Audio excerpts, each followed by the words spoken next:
தமிழ் கடவுள் முருகனுக்கு பெருமை சேர்க்கின்ற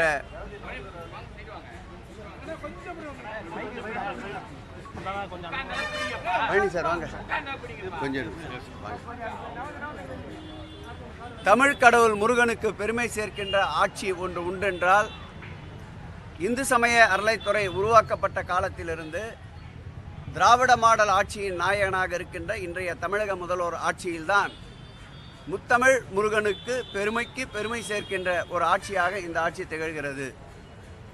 60 வயது கடந்த மூத்த குடிமக்கள் அறுபடை வீடுகள் ஒரே நேரத்தில் தரிசனம் செய்ய வேண்டும் என்ற கோரிக்கையை ஏற்று அந்த அறுபடை வீடு தரிசனத்திற்கு கட்டணமில்லாமல் குளிர்சாதன வசதியோடு பேருந்துகள், 4 நாள் பயணமாக உண்டு உறைவிடம், அதோடு சிறப்பு தரிசனம், அனைத்து திருக்கோயில்களிலும் தெய்வத்திற்குண்டான பிரசாதங்கள் போன்றவற்றை இந்த ஆட்சி ஏற்பட்ட பிறகு இதுவரையில் 2015 பேர்களை இந்த அறுபடை வீடு தரிசனத்தை என் பெருமான் முருகனை மனதார கண்டுகளிக்கின்ற ஒரு வாய்ப்பை திராவிட மாடல் அரசு உருவாக்கி தந்தது.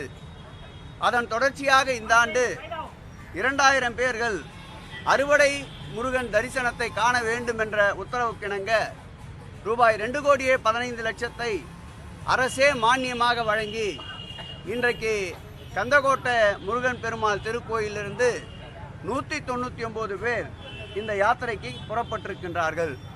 இந்த புனித யாத்திரைக்கு இந்த துறையினுடைய செயலாளர் அன்பிற்கினிய ஸ்ரீதர் அவர்களும், துறையினுடைய கூடுதல் ஆணையாளர் அன்பிற்கினிய பழனி அவர்களும், துறையினுடைய கூடுதல் ஆணையாளர் மங்கை அவர்களும், துறையினுடைய இணை ஆணையாளர்கள் அன்பிற்கினிய முல்லை அவர்களும், ரேணுகாதேவி அவர்களும், துறையினுடைய கூடுதல் ஆணையாளர் லட்சுமணன் அவர்களும், இந்த திருக்கோயிலுடைய அறங்காவலர் குழு தலைவர் அண்ணன் அசோக் அவர்களும் ஒருங்கிணைந்து இந்த நிகழ்ச்சியை இன்றைக்கு சிறப்போடு ஏற்பாடு செய்து நிகழ்ச்சியை துவக்கி வைத்திருக்கின்றோம். மாண்புமிகு தமிழக முதல்வர் அவர்கள் ஆட்சி பொறுப்பேற்ற பிறகு இதுவரையில் 3412 திருக்கோயில்கள் குடமுழுக்கு கண்டிருப்பது பெருத்த மகிழ்ச்சியை தருகின்றது. இந்த மாத இறுதிக்குள் அது நிச்சயம் 3500 கடந்து ஜனவரி பிப்ரவரி மாதத்தில் 4000 திருக்கோயில்கள் குடமுழுக்கு என்ற இலக்கை வரலாற்று சாதனையாக ஆன்மீகத்துறையிலே திராவிட மாடல் ஆட்சி படைக்க இருக்கின்றது. அதேபோல் எம்பெருமான் முருகனுக்கு புகழுக்கு புகழ் சேர்க்கின்ற வகையில் மருதமலையில் 110 கோடி ரூபாய் செலவில் 204 அடி உயரம் கொண்ட முருகப்பெருமான் சிலை நிறுவப்பட உள்ளது.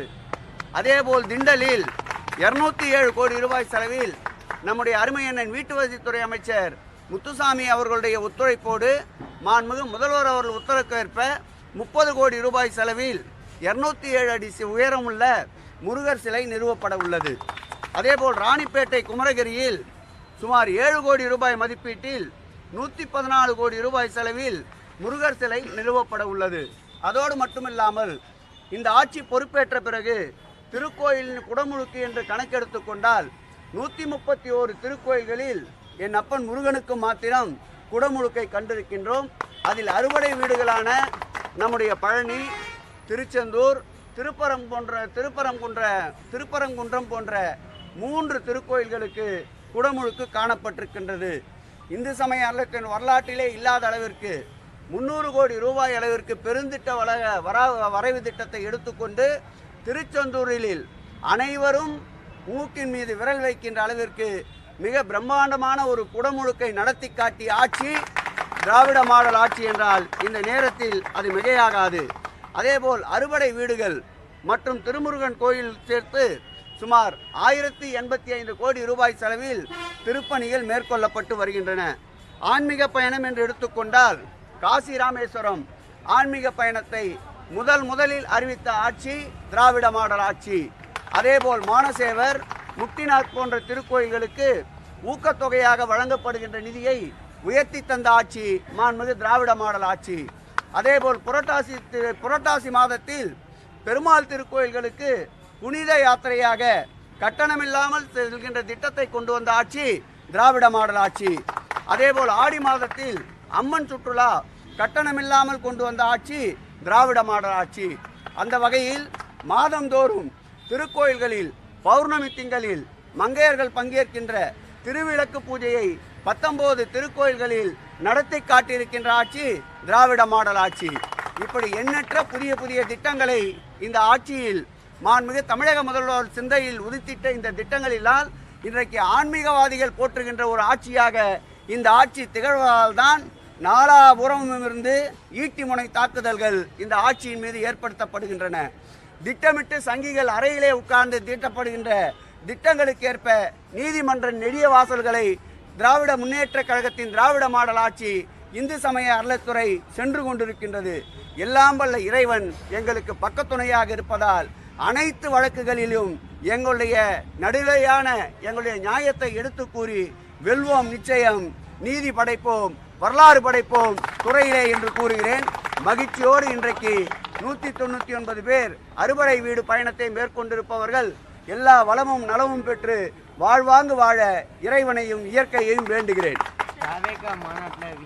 வேற எதனா கோயில் சம்பந்தப்பட்டது கேளுங்க, அப்புறம் போலாம்.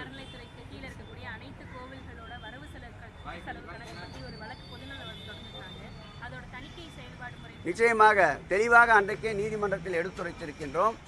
சிறு சிறு திருக்கோயில்கள் 10,000க்கும் மேற்பட்ட திருக்கோயில்கள் ஒரு கால பூஜை திட்டத்திற்கு கூட அந்த திருக்கோயில்களில் வழியில்லாத சூழலில் இந்த ஆட்சி ஏற்பட்ட பிறகுதான் 1 லட்சம் ரூபாய் என்று இருந்த வைப்பு நிதியை 2.5 லட்சமாக்கி 19 திருக்கோயில்களுக்கு விலக்கேற்ற கூட 19,500 திருக்கோயில்களுக்கு விலக்கேற்ற கூட வசதி இல்லாத திருக்கோயில்களில் விலக்கேற்றிய பெருமை இந்த திராவிட மாடல் ஆட்சியை சாரும். அந்த 19,000 திருக்கோயில் பணிபுரிகின்ற அர்ச்சகர் மற்றும் ஊழியர்களுக்கு 1000 ரூபாயை வழங்கிய ஆட்சி இந்த ஆட்சி. அந்த வகையில் அவர்கள் குறிப்பிட்டு கூறிய 1000 ரூபாய் கூட மாதத்திற்கு வருமானம் இல்லாத கோயில்களை குறிப்பிட்டு கூறினார்கள். நாங்கள் தெளிவாக அதற்கு கவுண்டரை ஃபைல் செய்ய இருக்கின்றோம். அதில் அனைத்து விவரங்களையும் தெரியப்படுத்த இருக்கின்றோம். இந்த ஆட்சியை பொறுத்தளவில் ஒளிவு மறைவு எதுவும் இல்லை. அனைத்து கணக்கு வழக்குகளும் நாங்கள் கணினியிலே டவுன்லோடு செய்கிறோம். எப்பொழுது வேண்டுமானாலும் யார் வேண்டுமானாலும் பார்த்து கொள்ளலாம். முழு விவரத்தை நீதிமன்றம் கோரிய அந்த தினத்தில் அபிடோட்டாக ஃபைல் செய்ய இருக்கின்றோம். அரசிடம் ஒளிவு மறைவு இல்லை அப்படின்னு நம்ம சொல்றோம்.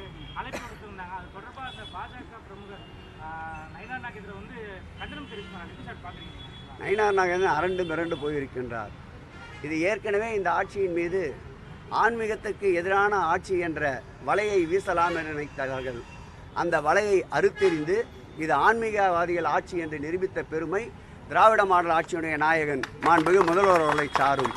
தற்போது அவர்கள் விடுத்த அழைப்பை ஏற்று அதில் கலந்து கொண்டால் அவருடைய பிம்பம் முழுவதுமாக இடித்து தரைமட்டம் ஆக்கப்படும் என்பதால் பயத்திலே அவர் விடுகின்ற அறிக்கை எப்பொழுதும் போல் மாண்புமிகு முதல்வர் அவர்கள் ஏற்கனவே அவருடைய திட்டமிடல் பயணத்தில் மாறுதல் செய்ய முடியாத சூழல் இருப்பதை அன்றைய தினம் இந்து சமய அறநிலைத்துறையினுடைய கேரளா மாநிலத்துடைய அமைச்சர் வாசன் அவர்கள் சந்தித்த போது தெளிவாக எடுத்து கூறியிருக்கின்றார்.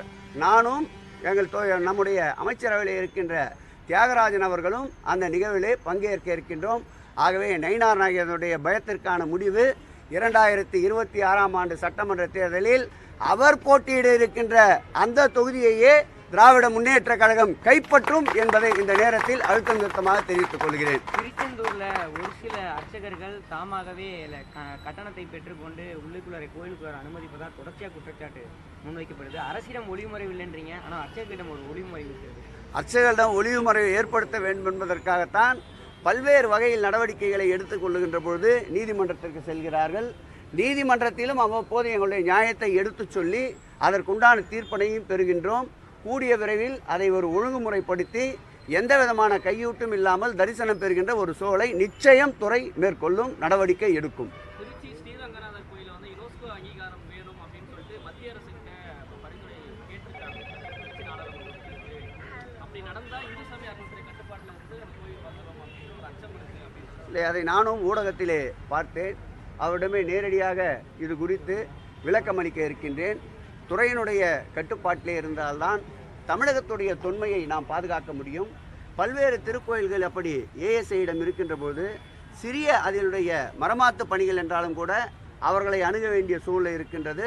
அவர்களுக்கு போதுமான அளவு பணியாளர்களும் இங்கே இல்லாததால் அதில் உரிமம் பெறுவதற்கு பெரும் சிரமமாக இருக்கின்றது. இந்த சூழலை எல்லாம் துரை வைகோ அவர்களிடம் மாண்புமிகு முதல்வர்களுடைய அனுமதியை பெற்று விளக்கமாக எடுத்து கூறி அவருக்கு இருக்கின்ற நியாயத்தை கூட்டணி தர்மத்தோடு எடுத்து சொல்வோம். இவர் ஏதோ கேட்கணும் பிடிச்சிக்கினே போல அதானா நீ வேற எதுக்கோ போன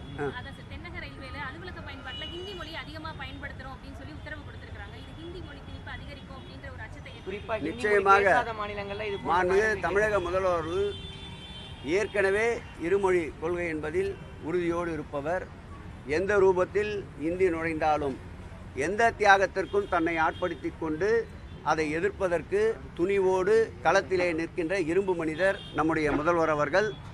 யாரையும் எந்த மொழியையும் படிக்கக்கூடாது என்பதல்ல, யாரையும் எந்த மொழியையும் மக்களின் மீது வீம்பாக வம்பாக திணிக்கக்கூடாது என்பதுதான் எங்களுடைய கொள்கை. அந்த வகையிலே இந்தி எந்த வகையில் தமிழகத்தில் புகுந்தாலும் அதை தடுத்து நிறுத்துவதற்கு மாண்புமிகு முதல்வர்கள் தயங்க மாட்டார். அவரு தான் கேட்டார், அவரு கொடுத்துருங்க அந்த சான்ஸ்.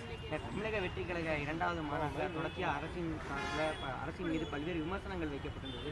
விஜய் அவர்கள் வைத்திருந்தார், அதை எப்படி பார்த்துருக்கீங்க? அவர் 2 மாநாடு முடித்திருக்கின்றார். இப்பொழுதே நரியின் சாயம் வெளுத்து போச்சு டும் டும் டும் டும், ராஜாவேசம் கலைஞ்சு போச்சு டும் டும் டும் என்பது போல் அனைத்து தரப்பினுடைய விமர்சனத்தையும் தாங்கி சென்று கொண்டிருக்கின்றார். இன்னும் 2-3 மாநாடுகள் நடத்தினாலே பெருங்காய டப்பா போல் காலி டப்பா ஆகிவிடுவார் என்பது என்னுடைய கருத்து. அவரோட உயரம் அவ்வளோதான். இன்றைக்கு கூட மாண்புமிகு முதலமைச்சர் அவருடைய புகழ்கொடி இமயத்தின் உச்சியின் மீது பறந்து கொண்டிருக்கின்றது. தாயுமானவரான எங்கள் முதல்வர் அவர்கள் இன்றைக்கு கூட பசியறியா சின்னஞ்சிறுசுகள், மழலைகள், மழலை செல்வங்களுக்கு காலை சிற்றுண்டி திட்டத்தை விரிவுபடுத்தி இருக்கின்றார். பஞ்சாப் மாநிலத்துடைய முதலமைச்சர் அவர்கள் இந்த திட்டத்தை உடனடியாக எங்களுடைய அமைச்சரவை கூட்டி இந்த திட்டத்தை கொண்டு வருவேன் என்று சொல்லுகின்றார். இன்றைக்கு திராவிட மாடல் அரசு ஒன்றியத்திற்கு மட்டுமல்ல உலகத்திற்கே அவருடைய திட்டங்களுக்கு வழிகாட்டுதலாக இருக்கின்றது. சிறுபிள்ளைத்தனமாக இப்படிப்பட்ட பேச்சுக்களுக்கெல்லாம் பதில் சொல்லிக்கொண்டு எங்கள் நேரத்தை வீணடிக்க விரும்பவில்லை. 2026 களத்தை நோக்கி சென்று கொண்டிருக்கிறோம். வரட்டும், இப்படி சிறுபிள்ளைத்தனமாக பேசுகின்றவர் களத்திலே சந்திப்போம். 200 உறுதி என்பதை மாண்புமிகு தமிழக முதல்வர் அவர்கள் கரங்களிலே ஒப்படைப்போம் என்பதை தெரிவித்துக் கொள்கிறேன். வந்துச்சு.